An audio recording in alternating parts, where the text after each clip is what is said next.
In today's episode, I have one of the strongest voices in modern international music, a singer, a songwriter, artist, and ethnomusicologist. Born in Khartoum, Sudan, to human rights activist as parents, now residing in New York since 2004. A pivotal moment in her story, where her journey as an artist began in the early 90s. Her family fled from Sudan to Yemen due to the Sudan's 1989 coup to avoid being killed at the age of 8, and later moving to Boston to seek asylum. At the age of 11, learning the word refugee didn't hold her back.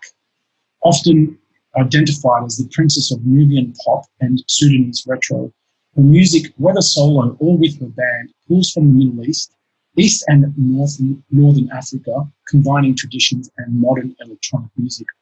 Her and her band, the Nubatones, have traveled the world many times over, introducing traditions to new audiences, spreading messages of empowerment, family, love, and joy. Her electronic collaborations have included the likes of Big Brew, Nicodemus, Captain Planet, Bodhisattva, and many others, bringing her music not only from the live stage, but into clubland. On today's episode, we're discussing Black Lives Matter, the global revolution, the illusion of democracy and borders, racism and colonialism in the music industry, spirituality and self-empowerment. Alsarah, welcome to Electronic Music Man. So excited you're here today and joining me. Truly honoured. I've been looking forward to this for a couple of weeks now. How are you going? Good. How are you? Thank you so much for having me and for that amazing intro. I was like, wow. That's impressive. Do I know her? Well, it's look, I was really so excited about and just fascinated by your story, and I think people should know a lot more about it. So where do we start on Black Lives Matter? I mean, what is going on right now is just these crazy times and on so many levels, and I'd love to hear your thoughts on what happened just yesterday with BlackOut Tuesday and these tactics that we're learning more about to provoke violence and reasons to enforce all this new crap. Tell me, how are things for you in New York at the moment? What have you been experiencing and finding? I think what's happening right now is the culmination and the leading up of a long history of oppression, a long history of creating an entire nation based off of profit culture. Racism to me is hand in hand and deep lovers with racism, and you cannot separate the two of them. Class and race are so inherently part of each other, the way we've set up our global society now. And to me, Black Lives Matter is at the heart of almost every issue I've ever lived through in any country I've ever been to, from the Sudanese revolution and from the Sudanese coup that happened in 1989 that particularly and specifically targeted the blackness in the Sudanese identity and trying to recreate an Arab and Muslim one.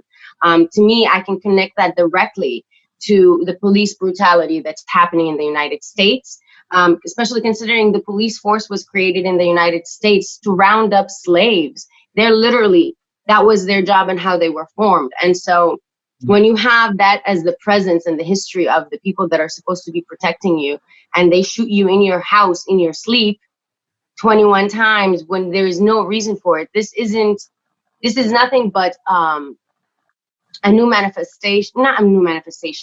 extension of the same old system, but with different details and different uniforms. You might have replaced the hoodie with a blue uniform, but it's still the KKK hoodie. And for me, the entire form of capitalism here in the United States is about human slavery. It is in that whole, even down to the whole conversation around essential workers. These essential workers are people you're paying below minimum wage. You're basically saying they're dispensable workers.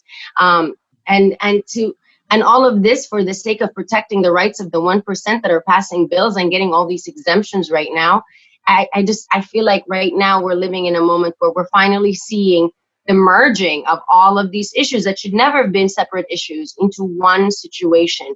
And I feel like from 2018 across the globe, the culmination of issues coming together is what's made the last couple of years feel so, what is the word?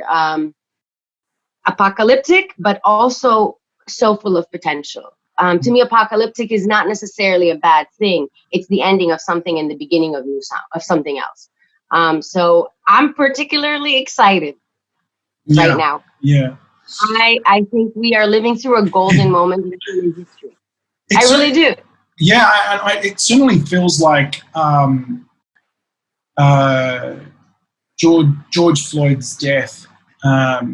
It's almost like, God bless him, you know, like it's been like a catalyst almost to even shine a light on some of the truths around this pandemic, and it's just on so many. There's so much shit going on, and I even coming from where I'm sitting in Dubai, I'm confused, and I also feel sometimes I feel like where. How are we going to get out of this? But then, you know, hearing what you're saying as well, you're shining like a positive sort of spin on where you can see things, you know, turning. And I honestly, I feel when I see things like these tactics of the BRICS and the provocative sort of measures. I mean, people are becoming more aware of that too. I mean, what do you think about that? I mean, what have you seen? And are people becoming more aware of this? Is this being more noticed? Like, are people really seeing that? I think, you know, because this uprising started so organically. I think George Floyd's death was a trigger that could not really be ignored anymore.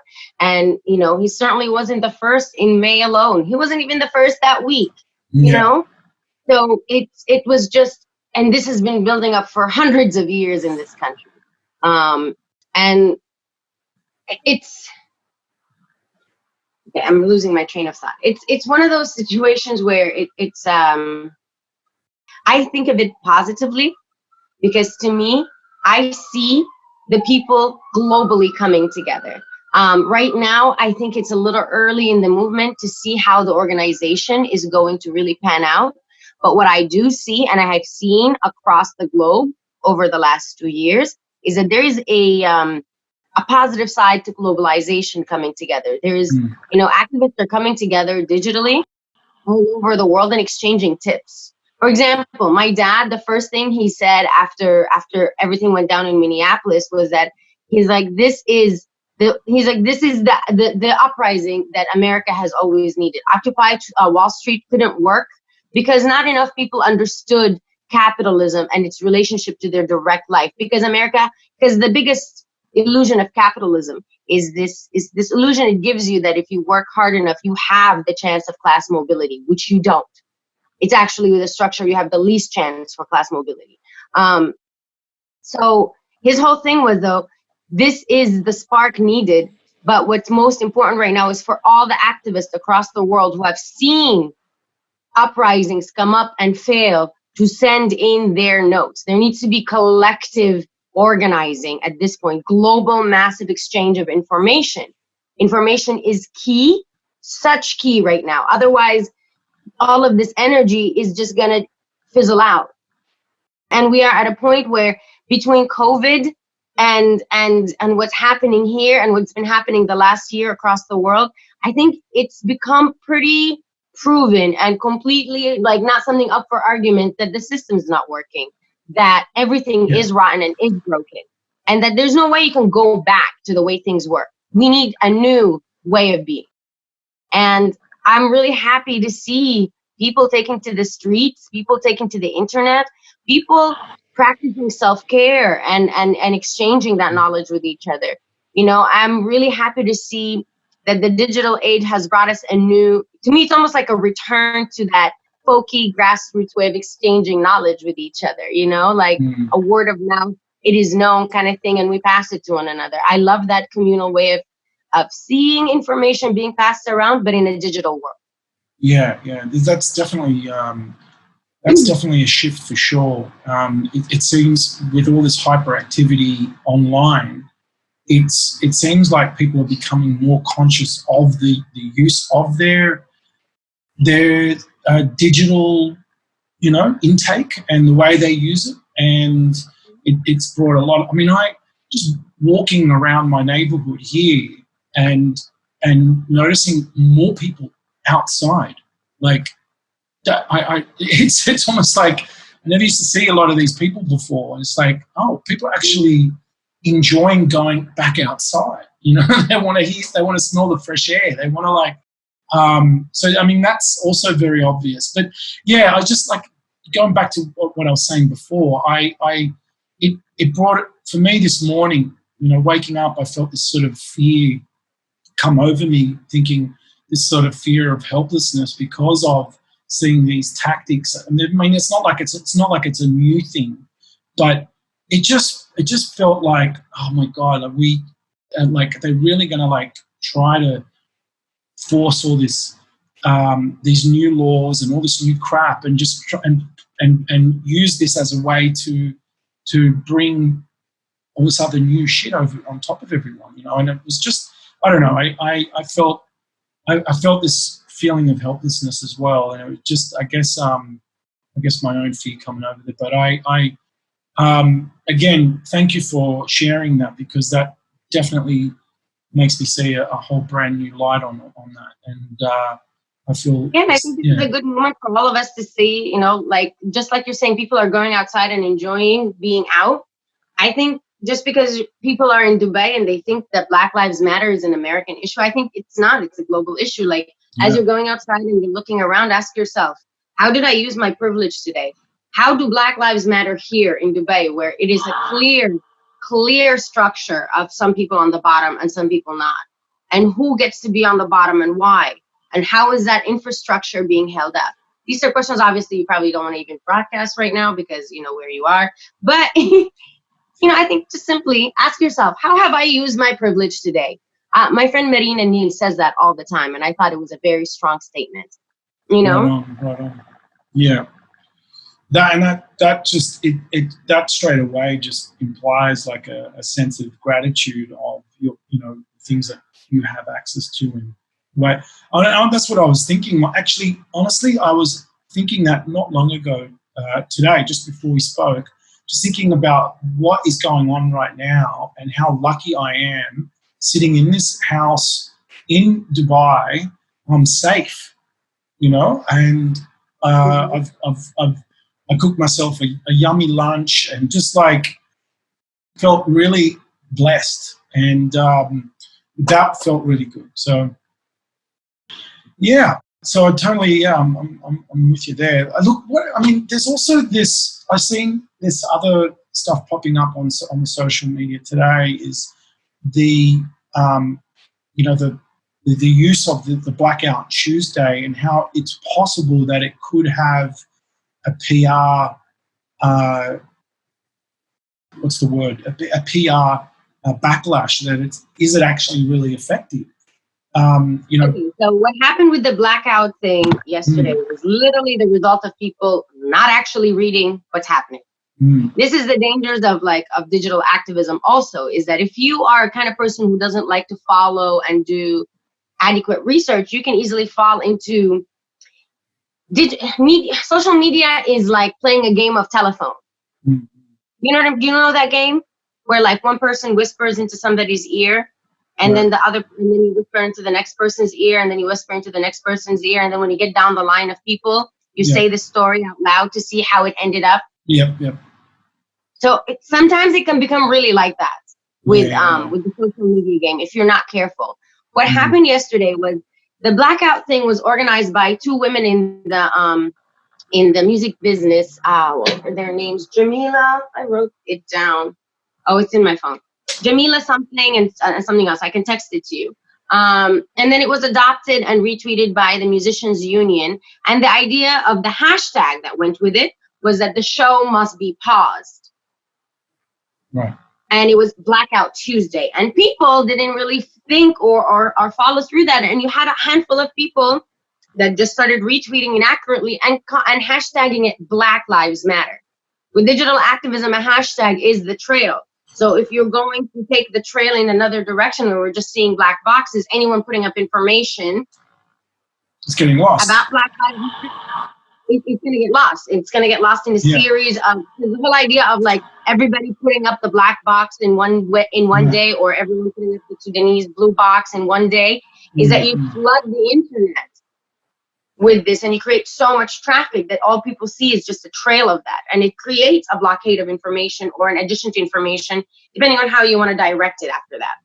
Sure. But with this, people just tagged it wrong. It was just we're just being sloppy. Don't be sloppy. We're in a revolution. Don't be sloppy.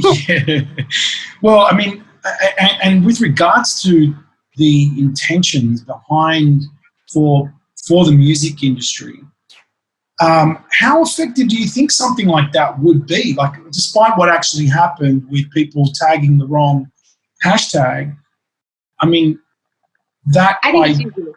Sorry? I think it's fucking useless. Yeah.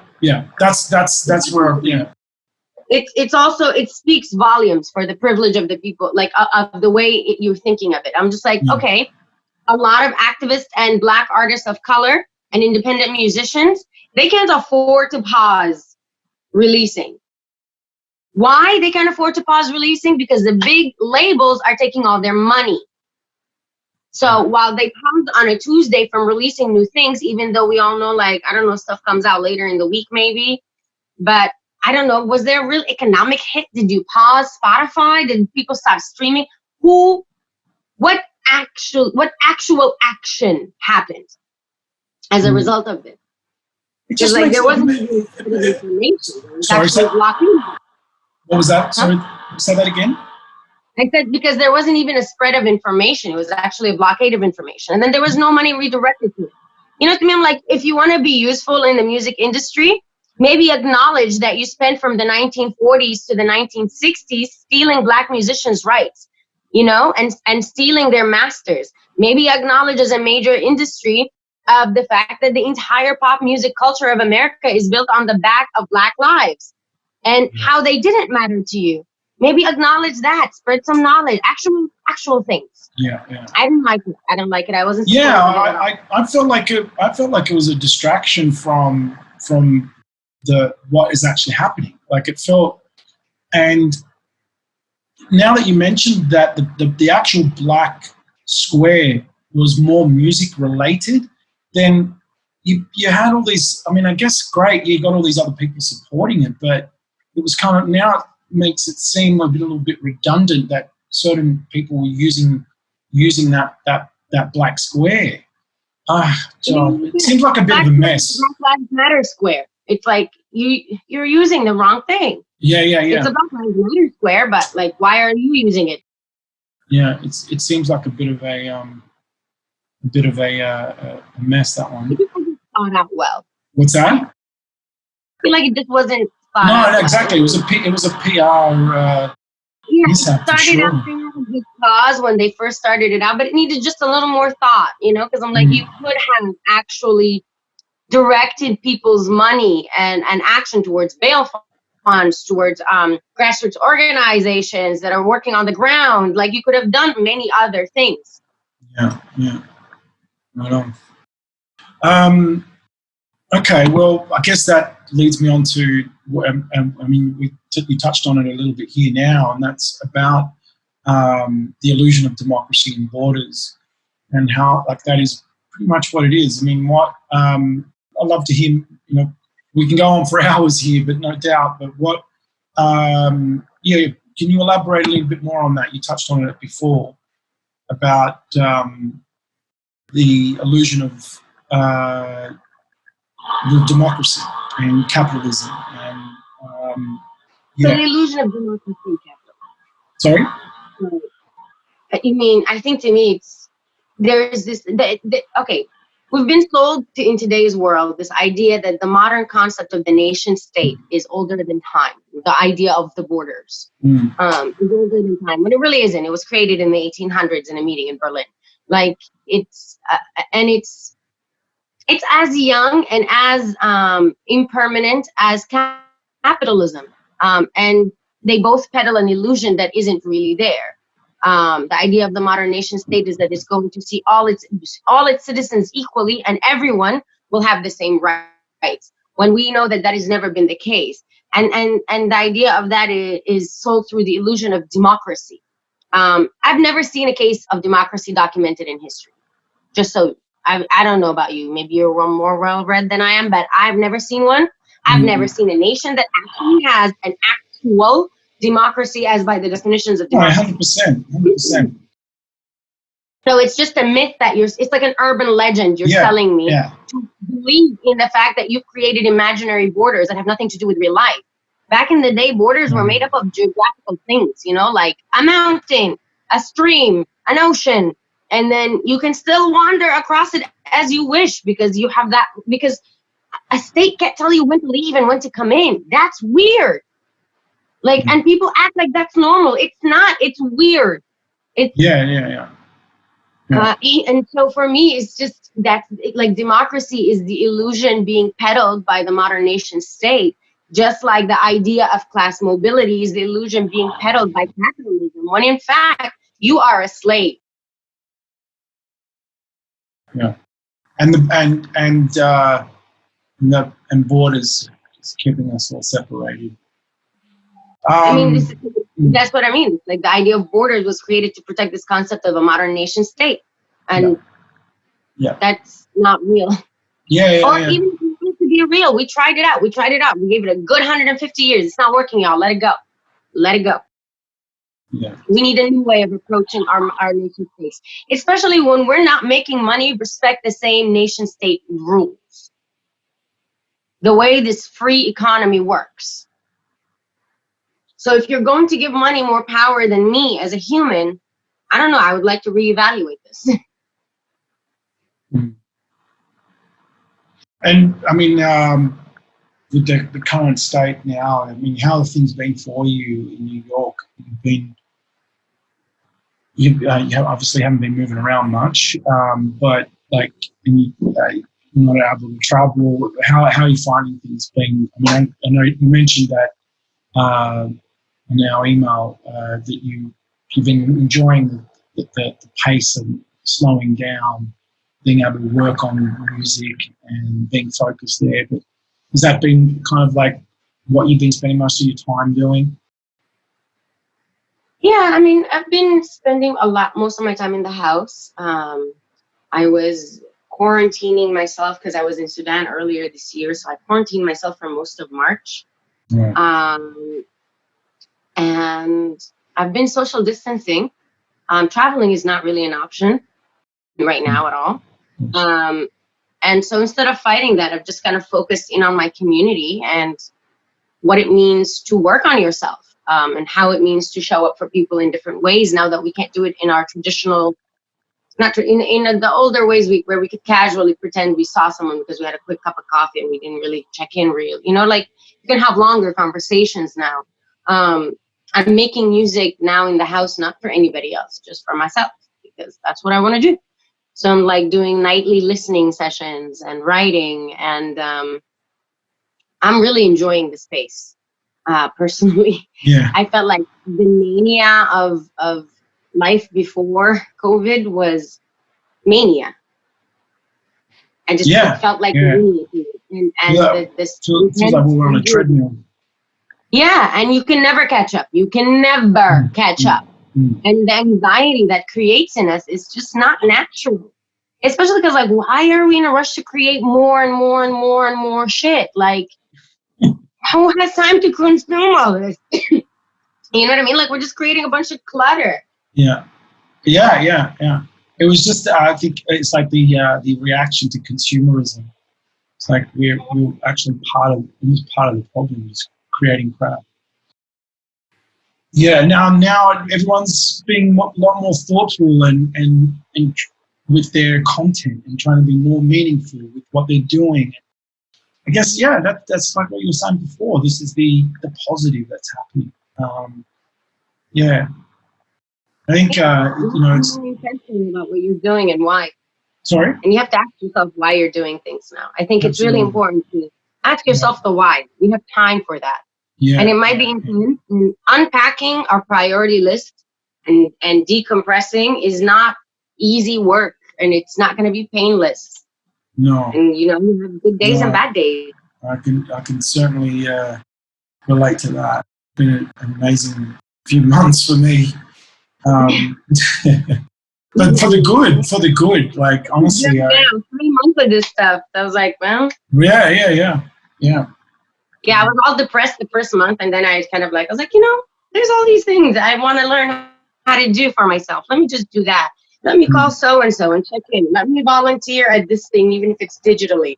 Yeah. And now that the demonstrations are happening, I'm like, let me go to the demonstration. I'm going to stay safe, wear your mask, social distance from people, but do what you need to do, yo. Yeah. Well, just going back on music industry, and you were talking a bit about the racism and exploitation of music from the 40s into the 60s, and I'd love to talk a little bit more about that, on your experiences with finding racism and colonialism in the music industry. You touched on that a bit, and of course, I'd love to hear your thoughts on cultural appropriation as well. So, yeah, please tell me a bit about your experiences and findings there. My experience in the music business is there's a lot of really good-hearted people, but the way the infrastructure is set up, it's very colonial. It centers the West at the heart of everything, including from the way music is produced to the way it's consumed. And it considers everyone else as the periphery and only useful in terms of their authentic, raw, good value. And so you're constantly needing to mitigate who you are from all the, because it's like people are hyphens, we're multi-layered. But when you think of people as just a raw resource that you bring in from something isolated from the world, and then we're going to refine it to a Western standard, you're placing the West at the center. You're placing the standards of the West as the actual hierarchy. And you're really treating the music and the musicians that you're bringing in as these resources as, as a raw good. The way people would go and excavate gold from Africa and bring it over, or get this, it's like it's this idea of it. And so for me, a lot of my navigation was trying to navigate to people the fact that just because I come from a culture and I have a cultural, like a musical culture that I come from, just like everyone in the world doesn't mean I'm automatically a traditional artist. Because that means you don't understand the differences between a traditional artist and any other artist that just happens to know where they're from. Nobody questions, if a pop singer decides to do a folk cover because they grew up listening to country music, that makes them less pop. Not to say that I'm a pop artist, because I'm not. I'm very retro pop. I love to walk that bridge. But it's just, I was stunned by the resistance to it. I've literally been told to my face, can I change the way I speak because I sound too New Yorker? I'm inauthentic. I'm not showing myself as authentic enough because I'm honored, because I personally don't see there any reason or any conflict in me being a part of multiple things at the same time, or asked if I could present myself and the project in a more traditional way so that we can fit whatever label they want to have of Sudan and its traditions. While at the same time, I'm resisting a push from my own people who only want to see, because of the sexist paradigm we have on musicians and female musicians, want me to be also only a traditional singer. The idea that I can be out of that and in another world as well and write my own music also meets resistance there. So you're meeting resistance in all sections. And on top of it, being a woman in the music industry in the West, people expect you to want to just be a songbird. Like, as soon as you say you have opinions and thoughts and you want to be able to show them, there's this concept that you're somehow, I don't know, being a diva, asking for too much. I'm not really sure. The idea of female singer-songwriters is weird. I don't really understand. To to be honest, because I don't think like that. So I'm just meeting it, and it's always a moment of shock for me when it happens. And down to like venue owners just being like, oh, your sound, we don't know if it can fill up a room right. You know, our crowd doesn't really consume music in other languages. I was just like, why? They only speak one language? Like, I don't get this idea that it's not normal to present music that has a foot in every world. It's just, it's inaccurate, and it's basic, and it's all about ghetto, like placing people in niches and in ghettos. And these niches are as narrow as your thoughts. They don't need to be that narrow. They're as narrow as the thoughts of the person projecting them onto you. And so I just refuse to play that game. I don't play that game. I'm an independent artist. This is who I am fully, all of it put together. You can be down with it, or you cannot be down with it. Yeah. It's cool either way. I'm gonna keep living. Yeah. Well, I mean, my experience over the last 20 years as a DJ, I can certainly say that I guess more traditional sort of world sounds and are a lot more, I guess, I mean, they've always been there, but it just seems now that there's certainly, especially in the last, say, 10 years, I would say, that I've noticed, you know, there's a trend too. Like there's a lot of, and I guess, and that's a great thing that where we see there's a lot of people embracing cultures and music within music. And but yeah, it is about breaking down those stereotypes and those generational ideas that people have around well, just all sorts of music. I mean, and yeah, and that is, and that, it seems like it's an ongoing challenge. Like it's going to, and it's something that we just have to keep on. But it's great. It's great that there are. I feel that there are more, more ways to, like, more outlets and more ways to speak to people, especially thanks to. There's way more outlets. To be honest, I feel like the best thing that ever happened to the music industry was the collapse of the music industry. You know, because it gave room for people like me. You know, I couldn't have existed in that world, like in that music industry world, and presented myself and my music the same way. So for me, I'm grateful. It's a lot more work as an independent artist, and it's a lot more struggle, but at least there's more of a chance and a space for it. And also, I feel like we're living in an era where, because again of digital access, which should be a human right to everybody, not just the privilege of those with money, the access to that has really brought Africans into consuming their own sounds and their own music and their own culture. I think it's just really key now that while we consume that we do not consume it while centering the West still. I see us making that mistake. And we gotta avoid that, you know. It's really important to decolonize your mind. It really is, because we're raised in a colonial educational system globally. So decolonize your mind when you're approaching even the way you want to consume art and culture. And I love seeing this wave. It's a wave. Well, I mean, particularly, again, in the last 10 years, for African music, it has definitely reached the world in bigger ways than I've ever experienced.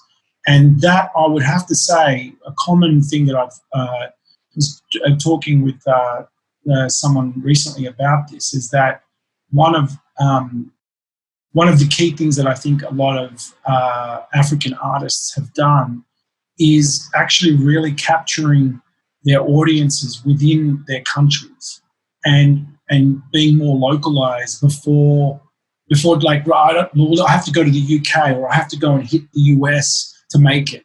Whereas, you know, like now with the internet, you can speak to 250,000 people without even leaving your country, you know, and so they've nurtured,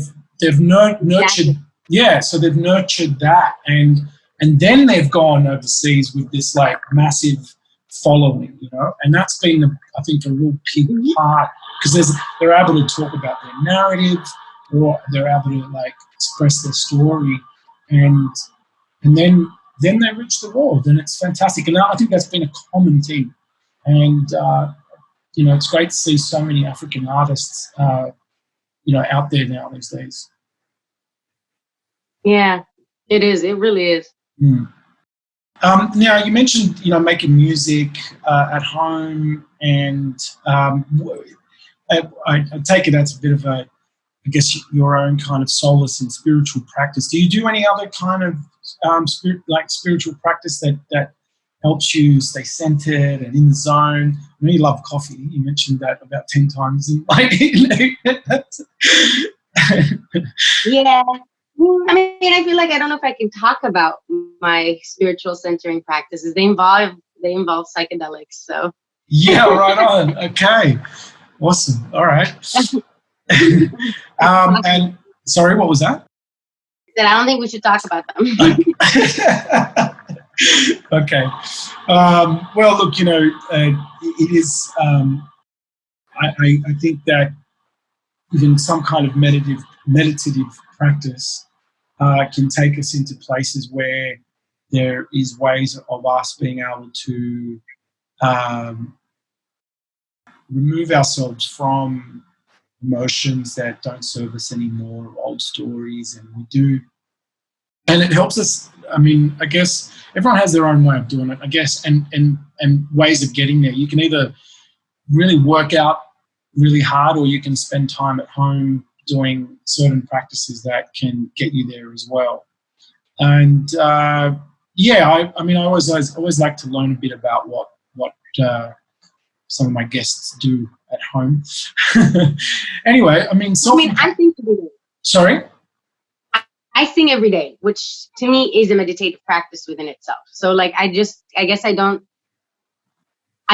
do any other proactive meditation, because in my mind, I'm just like, no, actually I'm singing it's like the sound, you can project sound into different sections of your body, and it literally actually, you feel the buzzing inside you. So if you sink into sound, it is a meditative practice.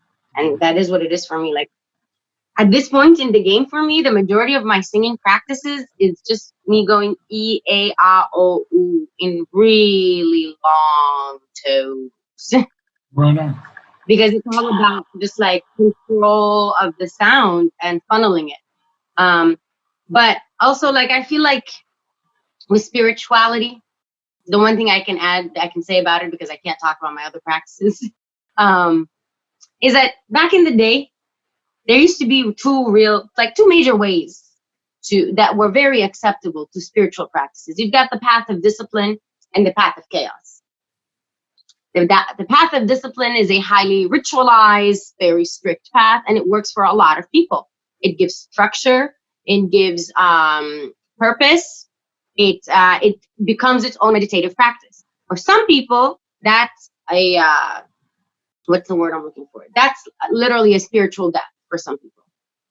For some people, they need the path of chaos, where it is about celebrating the chaos and letting that and harnessing that energy towards like an evolution inside of you. It's really about almost like burning yourself up from the inside.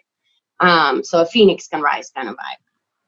So I believe, and Sufism for me was always about navigating those two paths. Not that I'm declaring myself a Sufi, because I don't know how people could do that. It's a very complicated declaration. I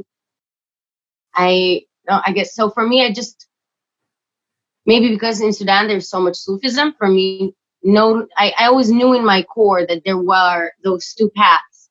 I feel like we live in a modern day world where there's this idea that spirituality is only organized religion, and that it only needs to happen in the path of discipline. And I don't subscribe to that. Do you find that sorry? Huh? No, I just said I don't subscribe to that. I genuinely believe that there's many ways to get to the top of the mountain. Yeah. And if that is your goal on the top of the mountain, there's many ways. Mm-hmm. Yeah, I mean, do you find that you can, because you said you're sort of trying to find a balance between both. So do you feel that a bit of structure, a bit of discipline, as well as allowing chaos to sort of leave freely as well, is kind of like a good way to kind of have the two, so you're getting both best Can you of repeat the both question?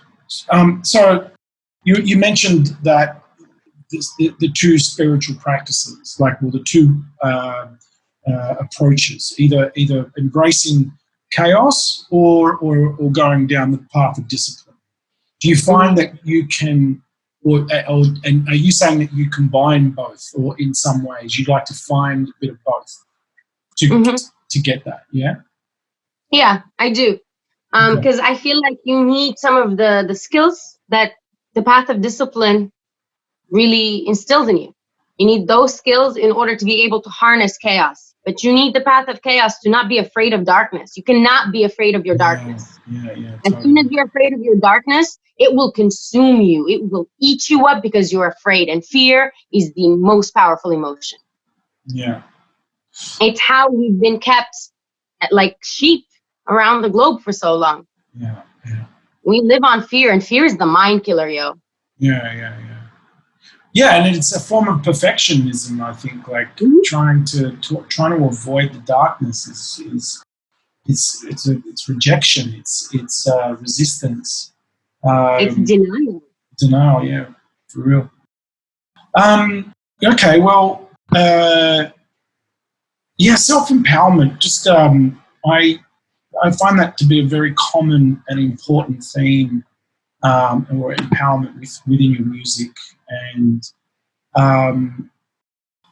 is that I guess, is that something that is part of your mission and your message? Is that something that really is, aside from spreading beautiful music and great messages and of love and joy and happiness, and just even with your music, even the things that the collaborations you've done with electronic music, getting into clubland for dancing and just great good times, but there's always this message of empowerment and this message of awareness. Yeah, tell me more about that and your relationship to that. I was raised in, not necessarily directly by my parents, but just overall the culture around us, and even by default, your parents end up passing that on to you with this idea that I don't know, this idea that tolerating suffering is what makes you strong, not necessarily rebelling. No, that's inaccurate. I need to be more accurate than that. It's like women, for me, we are taught that we measure our strength by how much pain we can tolerate and carry on our backs. And we are constantly taught to give away our power, and we give it away even in words. And I don't think it's just women. I think it's men who are not necessarily alphas as well. Depending on where you end up in the hierarchy of patriarchy, that makes you acceptable. But there's this idea that we always need to give up our power to somebody else in order for us to be grateful. I'm confused about the way we use gratitude, and I don't understand. It often seems to me confused for something much more toxic than that. And for me, it's a buzzword, isn't it? It's like a buzzword these days. It's not word toxic, right? It's like I don't even want to use it though. It's hypocritical. Mm-hmm. Hypocritical, full of opposites. It doesn't make sense. And for me, it's like, I remember distinctly being told as a kid, a girl can't be too loud. And one of the biggest things about my voice has always been how loud I am. I'm naturally a very loud person. It doesn't take a lot of energy. My voice is just huge. And so to grow up with this idea that you need to always make your voice smaller, your presence smaller, don't take up too much space, don't take up too much attention, created a lot of anxiety in me when I was first starting to do music. I had crippling stage anxiety. I could not really get myself together to get up on stage. Mm-hmm. And I had failed many times, flat on my face. And it's all kinds of horror. And then for me, I realized it's because I wasn't coming from a place of joy with my music. I was coming from a place of fear, a place of wanting to be perfect, wanting to be good enough. Will so-and-so like me? And all it took was one person not liking me for all of it. The good girl. Exactly. Am I being a good girl? And then I was just like, oh my God, I never want to be a good girl again. Yeah. Oh, God. What an illusion. What an illusion. And it's told to us by people that don't know. By the way, there are no rules. There are no fucking rules. Everyone's making this shit up. Like, yeah. Well, let me tell you, I love that you're loud. Definitely. Well, tell me about, you got some new music coming up, and I know that there's some exciting things that you're not going to tell me about, but there's some good stuff that you can share with the listeners today. Tell us what's cooking.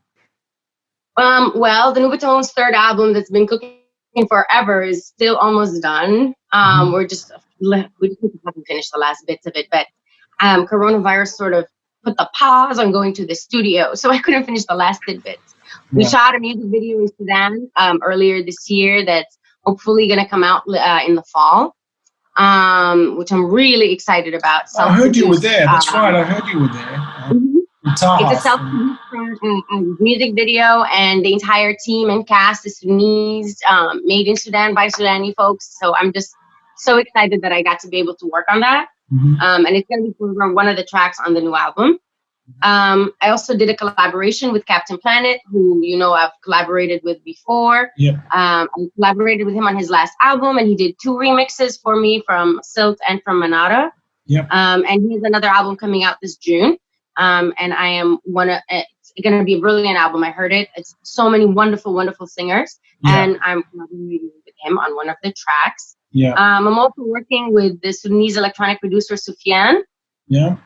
Some short little EP, sweet little short EP. We're almost done with the 2 tracks, and we're gonna get some remixes together.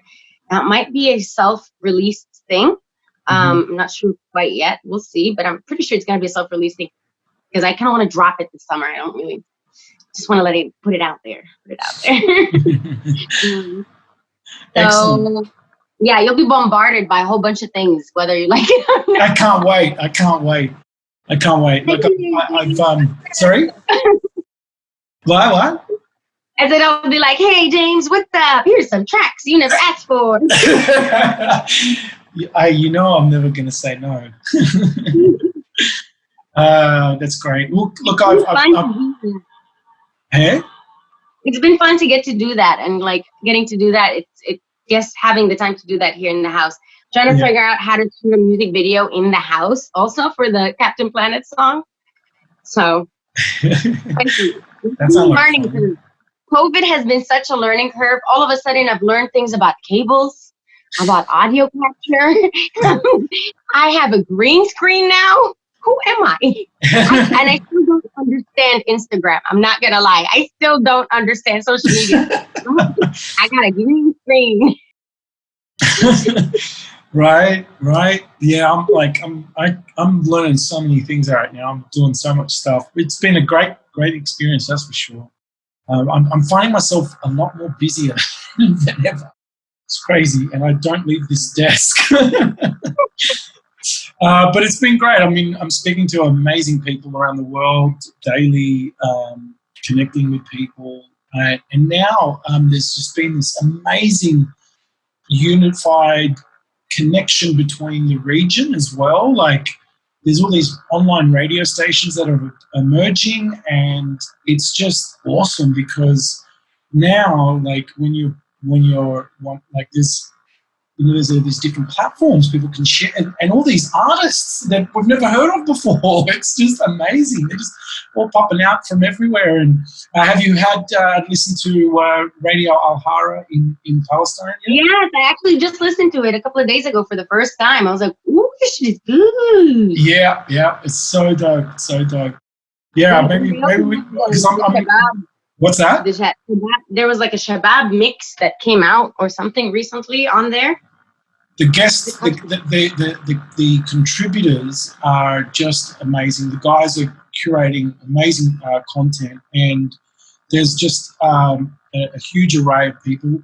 Also, another one to watch is Middle Beast Frequencies coming out of Saudi. They're doing some really cool stuff as well. So, there's a lot of...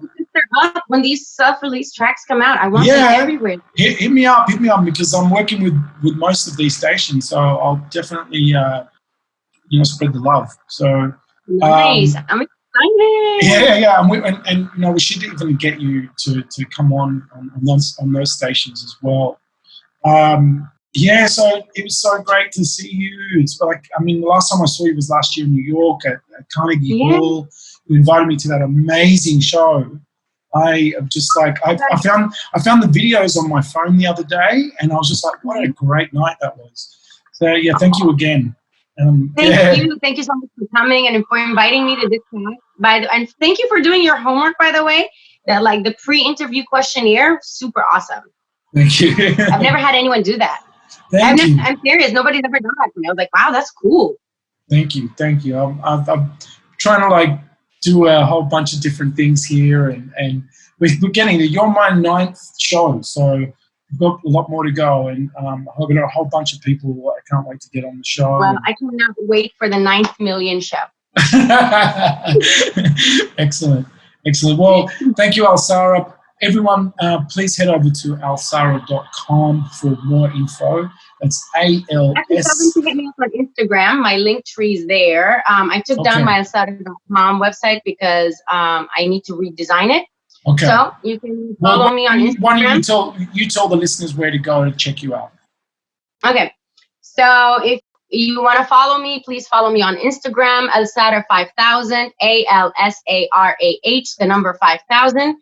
In my little bio, there's a little link tree that will take you to my Spotify page, my band Spotify page, our Bandcamp, and all that good jazz. And hit me up, say what's up, hey. And for anyone, do check out the Tiny Desk performance. I loved watching that again today. That was while I was working and preparing for the interview. It was awesome. And by all means, for the listeners that want to get in touch, talk about things in the music industry, hit me up, info@jameslocksmith.net.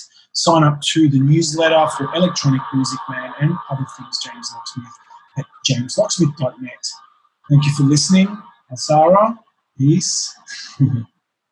Bye, James.